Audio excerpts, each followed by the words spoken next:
자, 요한계시록을 우리가 지금 세 번째 시간에 들어왔는데, 우리가 지난 첫 시간에는 요한계시록의 서론에 대한 이야기를 좀 나누었습니다. 그리고 지난주에는 그 요한계시록의 저자가 누구냐라고 하는 이 저작설에 대한 이야기를 제가 좀 풀어드렸습니다. 그리고 오늘은 그러면 이 요한계시록의 저작 시기가 그러면 언제냐, 연대가 도대체 어떻게 되느냐, 그리고 이게 요한계시록을 풀어가는데 어떤 의미를 담고 있느냐라고 하는 것을 오늘 좀 풀어가려고 하는데요. 요한계시록은 언제 쓰여진 것입니까? 요한계시록은 네, 알겠습니다. 1세기 말에 쓰여졌는데, 일단적으로 노트를 한번 보세요. 요한계시록의 저작 연대에 대해서는요, 학자들 간의 견해 속에 한 여러 가지 견해들이 있었어요.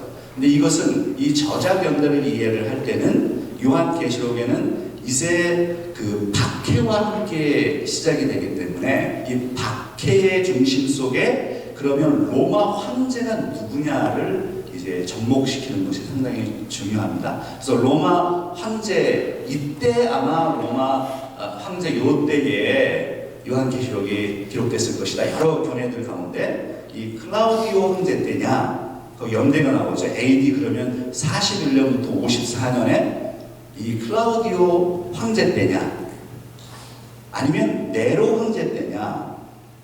요게 이제 네로 황제에 대한 지지하는 학자들이 꽤 있었습니다. 네로 황제, 우리가 흔히 알고 있는 네로의 핍박도 우리가 이해하니까, 그래서 AD 54년부터 68년까지 통치했던 네로 황제 시대 때 요한계시록이 기록됐을 것이다 라고 보는 견해가 있었고요. 그리고 아니다, 도미티안 황제 때 이 요한계시록이 기록됐을 것이다 라고 보는 견해가 또 있고요. 제가 이 부분을 지지하고 이 부분을 설명할 건데요.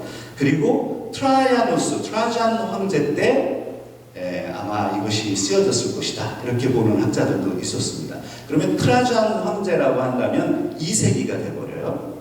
그래서 2세기 때 요한계시록이 정말 기록되었을까라고 하는 궁금증이 생기게 되고요. 그래서 이런 부분들 가운데, 여러 견해들 가운데 이제 도미티아누스 황제 때 이 요한계시록이 기록됐을 것이다 라고 대부분의 학자들이 그렇게 이해를 하고 있고, 제가 지지하는 설이기도 합니다. 그러면 일단 이 로마 황제와 도대체 목사님 왜 로마 황제까지 우리가 이해를 해야 되나요? 로마 황제를 이해하는 이유는 바로 요한계시록을 잘 해석하기 위해서입니다.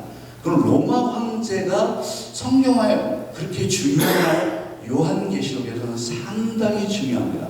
자, 뒤에 그래서 로마 황제에 대해 제 노트를 한번 보시죠. 제 노트에 어디를 잠깐 보시느냐면 6페이지에 보시면 로마 황제의 목록이 기록이 되어 있어요. 거기에 좀 제가 정리를 좀 해드렸는데, 로마 제국이 왜 중요하냐? 예수님이 태어났을 당시에도, 예수님이 태어났을 때 누가 그 지역을 통치했었죠? 로마가 통치했단 말이죠. 그래서 로마를 이해하는 게 중요합니다. 시대적인 배경이기 때문에. 그래서 거기 보시면 일단은 이 부분을 한번 잠깐 정리를 해드리고 다시 본문으로 또 들어가고 이렇게 해볼게요. 일단 로마 제국에 통해서 보면 성경을 좀 생각해 보면 구약에 아수르 제국이 나오죠. 이 아수르 제국에 의해서 어디가 멸망합니까? 북쪽 이스라엘이 멸망합니다.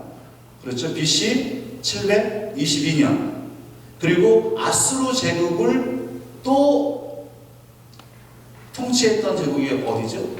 바벨로니아 제국이죠. 바벨론 제국. 그 바벨론 제국이 또 성경과 연결되어 있습니다. 남유다를 멸망시켰어요. BC 586년. 그러고 나서 이 바벨론 제국을 무너뜨린 제국이 또 나타났습니다. 그 제국이 바로 페르시아 제국입니다. 그 페르시아는 지금의 이란 지역이고, 이 바벨론 제국은 지금의 이라크 지역이라고 우리가 보죠. 물론 다 그 중동 지역을 포함하고 있습니다만, 그 페르시아 시대 때 그리고 페르시아 시대 때 회복되죠. 이스라엘 백성들이 다시 돌아옵니다. 그러고 나서 이 페르시아 제국을 무너뜨린 제국이 생겼어요. 그 제국이 누굽니까? 어디입니까? 바로 헬라 제국이에요. 알렉산더에 의한 헬라 제국. 그 헬라 제국을 또 무너뜨린 제국이 있습니다. 그 제국이 로마 제국입니다. 그래서 성경에, 구약과 신약의 성경에 이 제국들이 등장하는 겁니다. 아수르, 바벨론, 페르시아, 맞나요 지금? 아수르, 바벨론, 페르시아, 그 다음에 헬라, 로마 제국. 그래서 예수님이 태어났을 때는 어느 제국이 통치하고 있었다고요? 로마 제국이 통치하던 시대에 예수님이 태어나셨다는 거예요.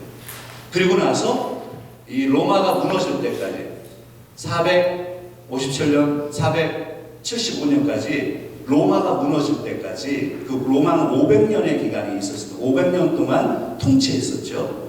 그 로마가 무너지기까지 끊임없이 이 기독교의 박해와, 물론 313년에 이 기독교가 공인이 되기 시작하지만 그 전까지 상당한 핍박 가운데 사람들이 살아갈 수밖에 없는 환경 속에 처하게 된 것이죠.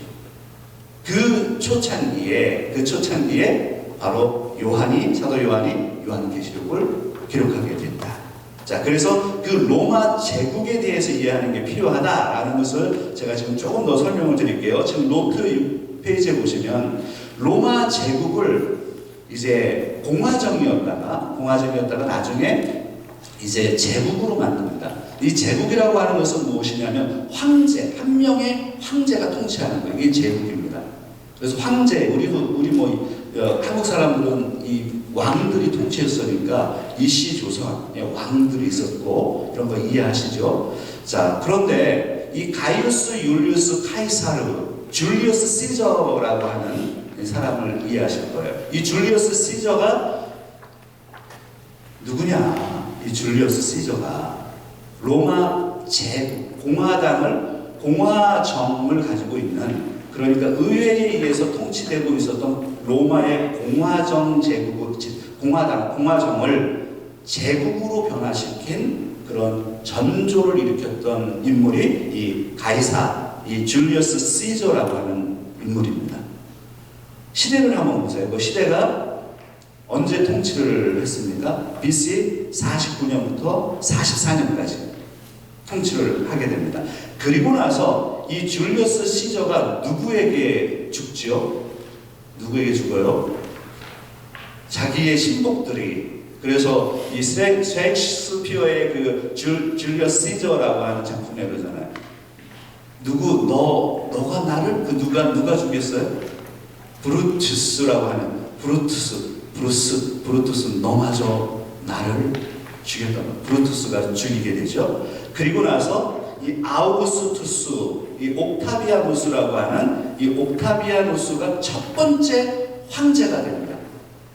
첫 번째 황제.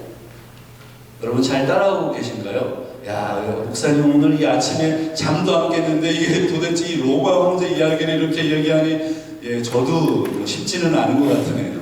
아무튼 옥타비아누스, 이 사람이 아우구스투스라고 하는, 그래서 가이우스 율리우스 카이사르 옥타비아누스라고 하는 초대 황제가 생기게 되죠. 그게 바로 보세요. 연대를 보세요. 통치 연대가 BC 27년부터 AD 언제예요? 14년까지니까 이 연대가, 이 사람이 왜 중요하냐, 이 황제가 왜 중요하냐, 이때 누가 태어나셨어요? 예수 그리스도가 태어나셨다. 그래서 밑에 보시면요, 6페이지 밑에 보시면 그때 누가복음에 나오잖아요. 누가복음 2장 1절에 이렇게 나옵니다. 한번 같이 읽어볼게요. 그때에 가이사 아구스토가 영을 내려 천하로 다 호작하라 하였으니, 그때가 누굽니까? 언제입니까? 예수님께서 태어났을 때 누가요? 가이사 아구스토가 누굽니까? 바로 첫 번째 옥타비아누스, 바로 가이우스 율리우스 카이사르 옥타비아누스, 이 사람 바로 성경에 나오는 인물입니다.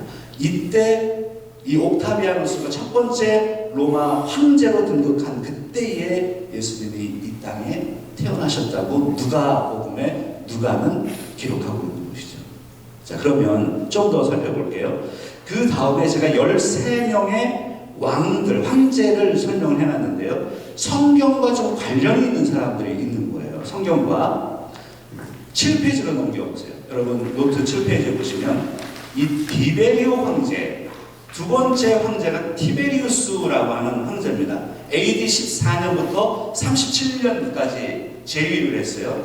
성경에는 디베리오라고 번역되어 있습니다. 같이 한번 읽어볼까요? 누가복음 3장 1절과 2절에 있는 말씀입니다. 같이요. 디베리오 황제가 통치한 지 15해, 곧 본디오 빌라도가 유대의 총독으로, 헤롯이 갈릴리의 분봉왕으로, 그 동생 빌립이 이두레와 드라고닛 지방의 분봉왕으로, 루사니아가 아빌레네의 분봉왕으로, 안나스와 가야바가 대제사장으로 있을 때에 하나님의 말씀이 빈들에서 사가랴의 아들 요한에게 임한지라. 세례 요한에게 말씀이 임한 때, 그때가 언제입니까? 디베리오가 황제로 있을 때라는 거예요. 이 티베리우스라고 하는 두 번째 로마 제국의 황제입니다.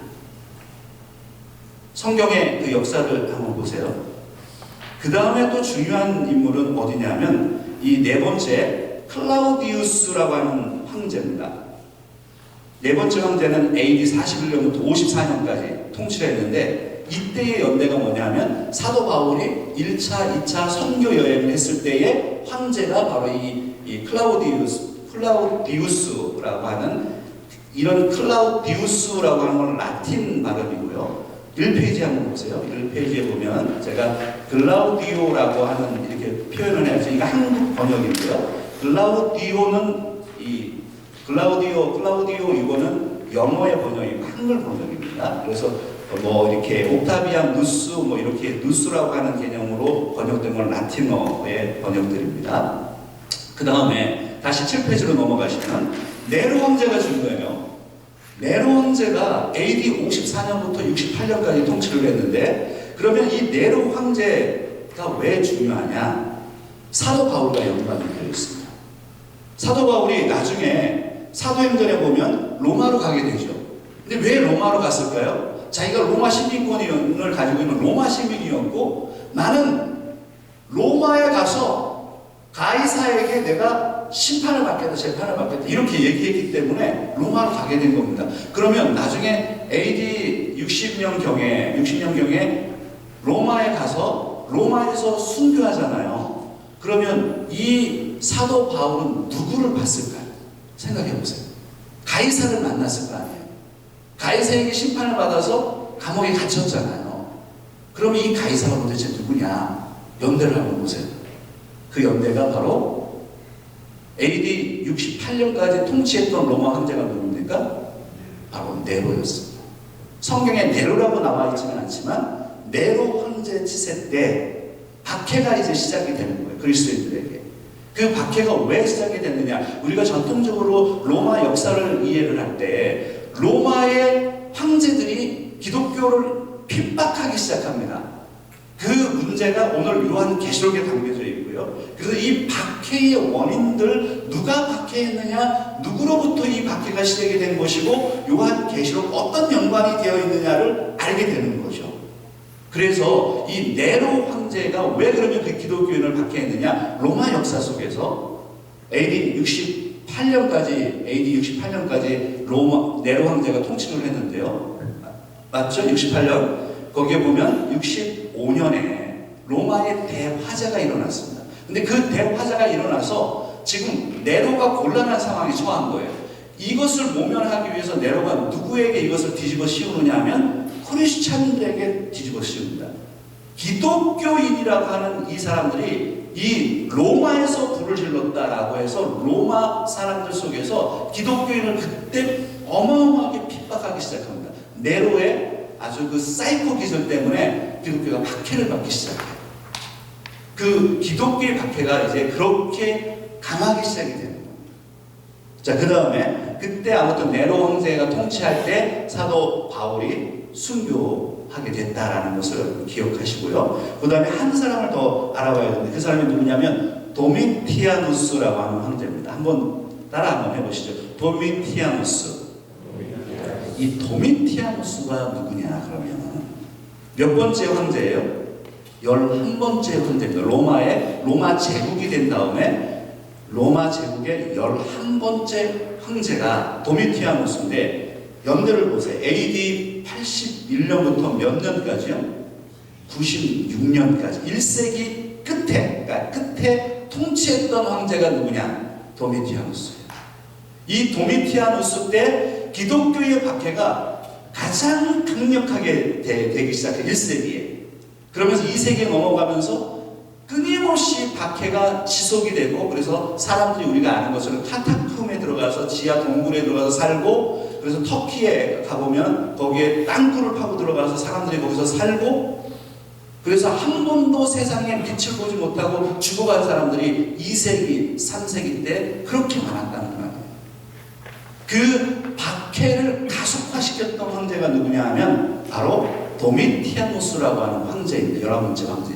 그게 AD 81년부터 96년까지 통치를 하게 되는데, 이 도미티아누스 때, 바로 이 도미티아누스 때 요한계시록이 기록이 됐다라고 보는 것입니다. 여러분 감사합니다. 예, 잘 따라오셨습니다. 잘 따라오셨습니다. 목사님 이 새벽에 정신이 번쩍 드는군요. 여러분 이거 외우지 않으셔도 되는데 필요할 때 노트를 보시고 참고하시면 돼요. 제가 지금 중요한 인물을 성경과 연결이 다 되어 있다는 것을 보여드리는 거고, 성경에 로마가 통치했을 때, 그래서 성경 누가복음에 의하면 누가복음은 역사적인 사건을 잘 설명한 복음서죠. 누가복음에 누가가 의사잖아요. 역사적인 관점으로 누가복음을 기록한 거거든요. 거기에 로마의 가이사, 디베리오라고 하는 황제들을 언급하면서, 그러면 예수님은 언제 돌아가셨습니까? 누구 때 돌아가셨을까요? 예수님이 돌아가실 때는 바로 티베리우스 바로 황제, 두 번째 황제 때 예수님이 십자가에서 돌아가시게 되는 것입니다. 그런 부분들을 기억해 보시면 되겠고요. 그리고 일단 다시 앞으로 좀 넘어가 볼까요?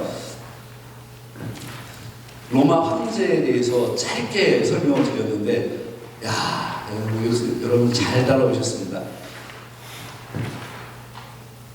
로마 제국사, 그러니까 로마사, 니오노, 누구죠?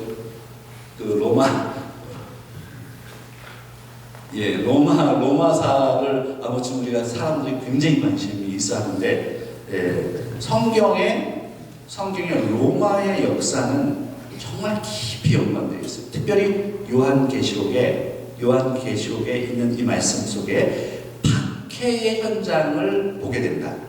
그래서 일단은 그 박해의 현장에 대한 이야기를 조금 하고요. 그러면 초기 저작설과 후기 저작설이라고 있는 것이 있는데 좀 보겠습니다. 요한계시록에 박해에 대한 장면이 있느냐라는 거예요. 이제 박해의 상황 속에서 사도 요한이 이 요한계시록을 환상을 보고 쓰게 되는 거죠. 그래서 우리가 읽었던 요한계시록 1장 9절에 있는 말씀 같이 한번 볼까요? 나 요한은 너희 형제요 예수의 환난과 나라와 차원에 동참하는 자라. 하나님의 말씀과 예수를 증언하였으므로 말미암아 어디에 유배됐대요? 담모라고 하는 섬에 유배됐다는 거예요. 왜 유배됐을까요? 이 박해의 그 현장을 보여주는 박해. 사도 요한은 왜 담모섬에 유배됩니까? 예수 그리스도를 증거했기 때문이에요. 예수 그리스도를 증거하는 게 박해받는 환경이 되는 거죠. 그래서 이 박해에 의해 있었다라는 것이고, 그 다음에 어디를 잠깐 보시느냐면요, 노트 왔다 갔다 한번 해보겠습니다. 어디를 보시느냐, 노트 5페이지에 보시면 요한계시록에 나오는 산발적으로 좀 박해의 현장들 증거들이 나와요. 그래서 이 박해받고 있는 그리스도인들을 향해서 하나님께서 요한에게 계시를 주셨다라는 것도 이해하는 겁니다. 이해를 해야 됩니다. 근데 그 박해가 어떤 것이냐면 2장 13절에 있는 말씀에 보면 버가모 교회에 안디바라고 하는 인물이 순교당하죠. 죽임을 당했다. 그리고 3장 10절에 요한계시록 3장 10절에 빌라델비아 교회에 보면 온 세상에 시험이 임했다라는 표현이 등장하고요. 그리고 6장에 보면 다섯째 인재앙, 그 다음에 나팔재앙, 대접재앙이 나오는데 나팔, 대접재앙에 대해서 쭉 이제 이런 이야기를 하면서 바로 이 죽임을 당한 제단 아래에 있는 순교자들이 있었다. 순교자들이 죽임을 당했다라는 이야기가 나오고, 그 다음에 바벨론 이야기가 나옵니다. 바벨론이 하나님의 백성의 피를 쏟아냈다 라고 하는 이제 바벨론에 대한 이야기가 17장 18장에 나와서 큰 음녀의 환상이라고 나오죠. 큰 음녀 바벨론. 그 바벨론이 성도들의 피를 순교하게 했다라고 하는, 하나님의 나라를 대적하는 사탄의 나라를 표현하기도 하고, 당대 바벨론을 로마 제국으로 보면서, 이게 지금 문자적으로 보면서 영적으로 같이 보면서 이 두 가지를 같이 보는 거죠. 박해가 그렇게 심했다라는 거예요. 그래서 하나님께서 그 박해하는 바벨론을 심판한다. 그 심판의 클라이막스는 어디냐면 예수 그리스도가 재림하는 때다. 그래서 19장을 넘어가면서 예수님의 재림에 대한 이야기가 나오죠. 그리고 20장에 가면 천년왕국에 대한 이야기가 등장하게 됩니다. 그래서 순교자에 대한 이야기, 미혹당하는 이야기, 짐승과 용에 대한 이야기, 이런 것들이 요한계시록에 등장해요. 사람들이 지금 끊임없이 박해의 현장에 있었다는 거예요. 일단 문자적으로 7개의 교회에 박해가 있었다는 거예요. 현장에, 지역 교회에 실제적으로 박해가 있었고, 그 박해를 견디라고 쓴 하나님의 말씀이 요한계시록이다 라고 하는 것이죠. 자, 다시 좀 돌아가 봅니다. 그래서 요한계시록의 청중들을 한번 좀 생각을 해보면요, 청중들을 좀 잠깐 생각해 보겠습니다.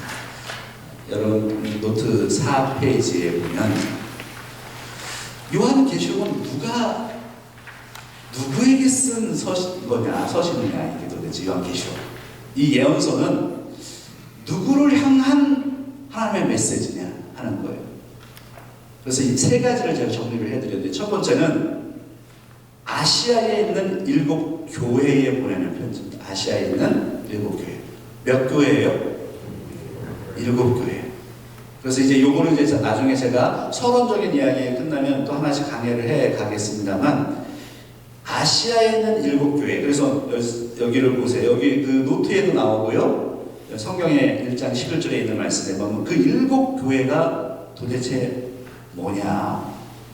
역사상 1세기 말에 도미티아노스가 통치하던 그 시대에, 지금의 터키의 소아시아라고 불리는 그 지역에 있었던, 현장에 있었던 지역교회, 오늘날 같으면 엘센트로와 같은 교회, 바로 현장에 있는 지역교회를 분명하게 설명하죠. 그 7교회가 있습니다. 7교회를 한번 외워볼까요? 여러분 성경 많이 읽으시고 아시잖아요. 한번 외워보겠습니다. 예, 에베소 나왔습니다. 서머나?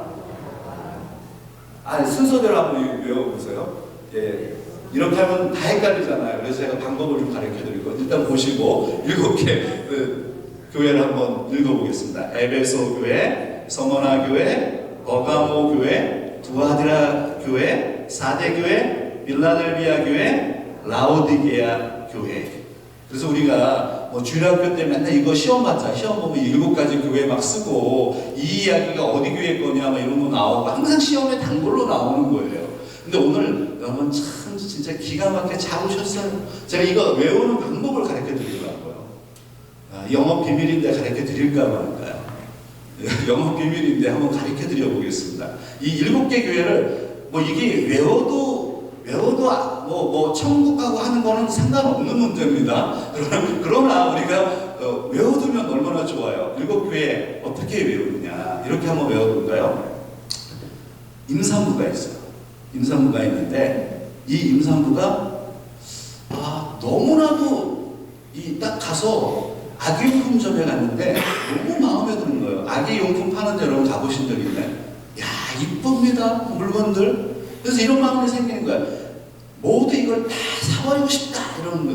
임산부가 이런 개념을 가지고, 자, 한번 보겠습니다. 에베소서 한번 따라해 보세요. 에베소서, 에베소, 그 다음에 서머나, 모두, 버가모, 두아디라. 이거 벌써 4개 다 외워버렸네. 자, 에베소서, 모두, 그 다음에 3개가 남았네요. 사빌라, 사데, 빌라델비아, 라오디게아. 자, 다 외워버렸어. 이게 그러면 안 잊어버려. 이게 영어 비밀인데 제가 오늘 가르쳐드리는 거예요. 감동을 안 하시는 분들이 계시는데요. 자, 다시요. 에베소서 한번 따라해보세요. 에베소서, 모두 사빌라. 네. 에베소서, 서머나, 모두, 버가모, 두아디라, 사빌라, 사데, 빌라델비아, 라오디게아. 에베소서, 모두 사빌라. 7교회. 이 7교회에 보낸 편지. 7교회 지금 고난당하고 있는 성도들에게 보낸 하나님의 메시지. 그게 바로 요한계시록이에요. 두 번째는 어떤 청중이 누구냐. 그것으로 끝나는 것이 아니라 강력한 로마 제국의 박해에 직면해 있는 그리스도인들에게. 로마 제국에 어마어마한 박해가 있었습니다. 그 박해를 견뎌야 하는 그리스도인들을 향해서 바로 소망 가운데 살아가는 거예요. 예수 그리스도가 재림할 것을 보여주고 너희들이 그 환난을 통과해야 될 것이고 멈추지 말라는 거예요. 신앙. 그 고난 가운데 하나님께서 싸우고 계시다라는 거예요. 근데 그 부분, 강력한 로마 제국의 박해 속에서도 그 박해를 이겨야 된다는 거죠. 고난당하고 있는, 박해받고 있는 그리스도인들을 향해서 쓴 하나님의 메시지. 요한계시록. 그래서 우리가 로마 우리 검투사라든지 글래디에이터라든지 여러 배너라든지 예전에 우리 그 영화들 로마 제국의 그 배경이 있는 영화들을 보면 사람들이 그리스도인들이 여러분 그 카타콤 우리가 로마에 가면 카타콤 구경하고 가거든요. 그곳은 정말 순교자의 피가 담겨 있는 곳입니다. 거기서 동물에 의해서 우리 그리스도인들이 거기서 찢겨 죽임을 당했거든요. 놀이개로 그렇게 고통받았던 곳입니다. 로마가 그 카타콤. 그리스도인들이 얼마나 큰 핍박을 받았는지 생각하셔야 돼요. 내가 믿음을 지켜내기 위해서 목숨을 내걸고 생활을 했어야 됐습니다.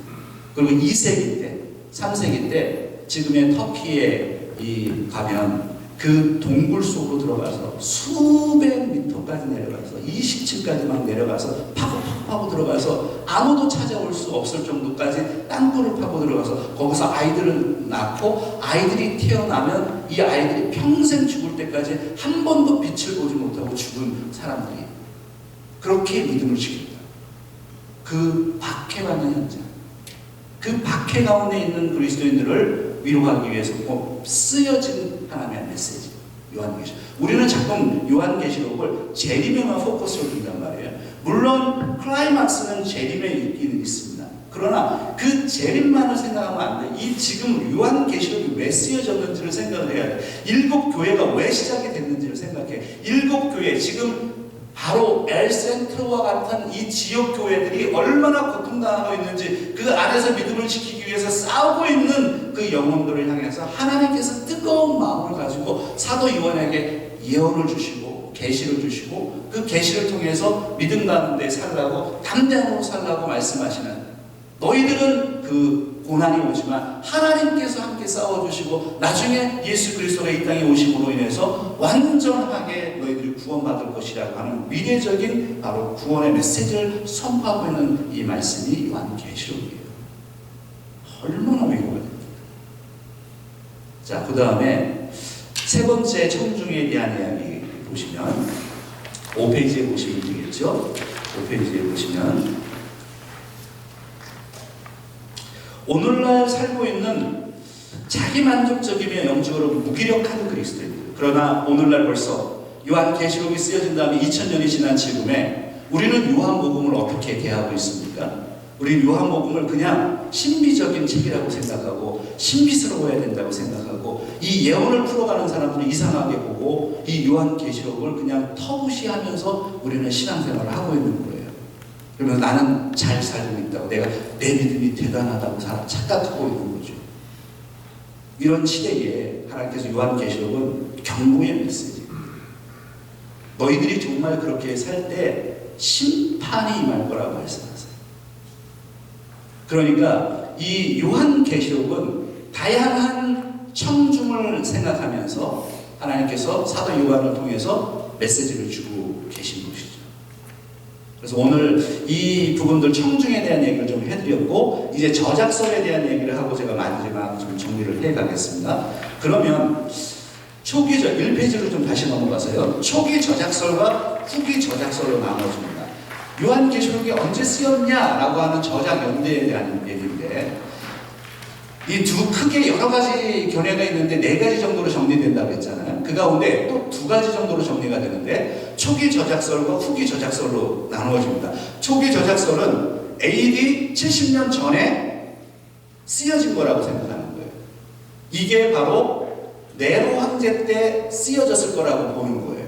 왜 그러냐면 예루살렘이 언제 멸망했죠? AD 원사님 말씀하신 것처럼 70년에 예루살렘 성전이 무너져 버렸습니다. 그래서 예수님께서 마태복음에 보면 예루살렘을 보고 우시잖아요. 돌 위에 돌 하나도 남지 않고 다 무너질 것이다. 사람들이 웃었어요. 왜냐하면 예루살렘에 지금 가보면 예루살렘 성벽이 대단합니다. 예루살렘 성벽이 대단해서 이거 무너질 수 없다고 생각했어요, 사람들이. 그런데 나중에 로마의 황제가 되는 티투스, 우리가 디도 장군이라고 부르는 티투스라고 하는 이 황제가 와서, 장군이 와서 나중에 황제가 됩니다. 70년에 이스라엘에 들어와서 예루살렘 성벽을 다 무너뜨립니다. 그때가 AD 70년이에요. 그래서 많은 사람들이 이런 생각을 했습니다. 이 티투스라고 하는 사람이 와서 이 예루살렘 성벽이 무너질 것 같지 않은 예루살렘 성벽을 다 무너뜨려 버리니까 이게 종말이다라고 생각했어요. 그래서 어떤 사람들은 요한계시록을 생각하는 사람들이 바로 예수님의 재림은 AD 70년에 일어난 것이라고 보는 거예요. 이거는 지금 맞지 않죠. 그런데 그렇게 생각하는 사람들이 있었다는 거예요. AD 70년에 어마어마한 예루살렘의 그 황폐함이 있었기 때문에 그때가 예수님이 재림한 때라고 보고, 그러면 그 전에 요한계시록은 쓰여야 된다라고 생각하는 거예요. 그러다 보니까 누구 때를 지목하느냐 하면 네로 황제 때 이 요한계시록이 쓰여졌을 거라고 생각을 하는 거예요. 그런 학자들이 여러 명 있었습니다. 그러나 이것은 맞지 않다라는 것을 우리가 확인할 수 있죠. 자, 그러면 요한계시록은 사도 요한이 언제 요한계시록을 기록했느냐? 바로 도미티아누스 황제 때 쓰여졌다는 거예요. 이 도미티아누스 때 어떤 일이 있었느냐? 그래서 제가 초기 저작설과 후기 저작설이 있는데, 후기 저작설이 맞다라는 얘기를 제가 지금 해드린 거고요.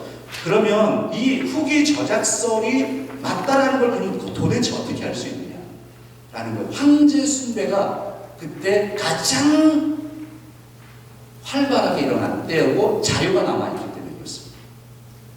노트 2번과 2페이지와 4페이지에 있는데요.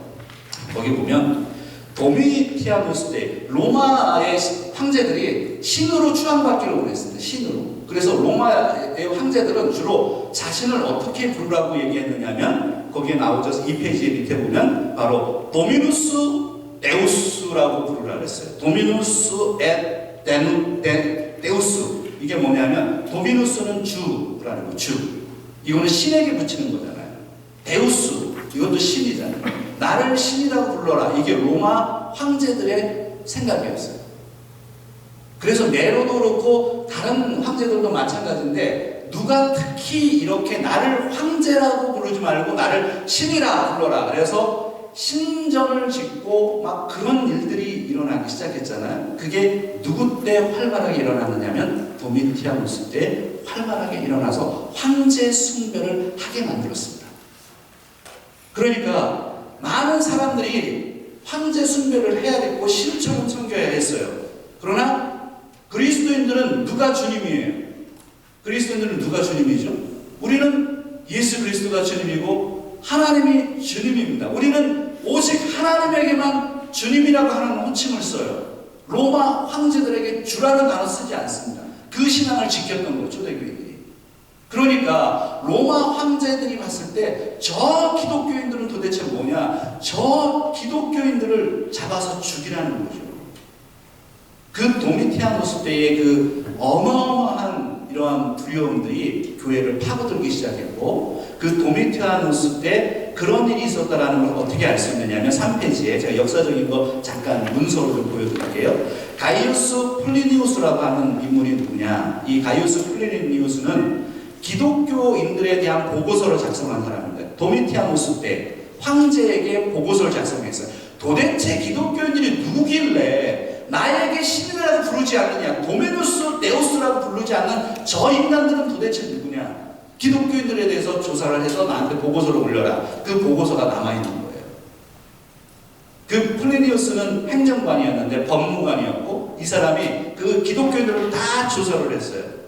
그래서 기독교인들에 대해서 보고서가 남아있고, 이 로마 황제 도미티아누스 때부터 강력한 박해가 시작이 되면서 기독교인들이 박해 아래 있기 시작합니다. 그때 강력한 그 도미티아누스의 황제 숭배 사상 때문에 사도 요한도, 배경적으로 우리가 이해를 해야 되는 거예요. 사도 요한도 반모라고 하는 성으로 들어가게 되고 유배를 받게 되고 예수를 선포했기 때문에, 예수를 증언했기 때문에 초대교회의 7교회, 여러분 7교회, 에베소서 모두 사빌라, 에베소 교회 서머나 모두, 버가모, 두아그라, 사데, 빌라델비아, 라오디게아, 이 교회의 7교회의 어마어마한 핍박 속에서 하나님께서 너희들은 믿음 가운데 충성스러운 하나님의 사람이 되어야 한다라는 메시지가 요한계시록에 담겨져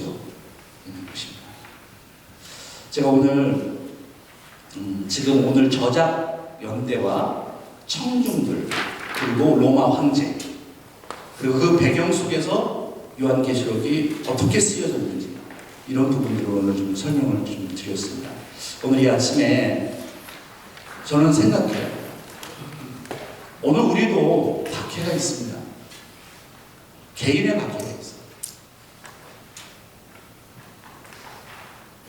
1세기에 도미티아누스와 네로 황제처럼 그렇게 우리에게 외부적으로 박해가 있는 것은 아니지만 내적인 전투가 있어요. 영적인 전투, 싸움이 있습니다. 담대하셔야 돼요. 담대하게 예수 그리스도에 대한 믿음을 보여주셔야 돼요. 하나님께서 오늘 우리에게 그 메시지를 이 아침에 주시는지 모르겠네요. 오늘 기도할 때에 하나님, 우리가 주님을 주님으로 부를 수 있어서 감사합니다 생각하면서 승리하는 하루를 살아가시는 여러분들 다 되시길 주의 이름으로 부탁드립니다. 같이 기도하겠습니다.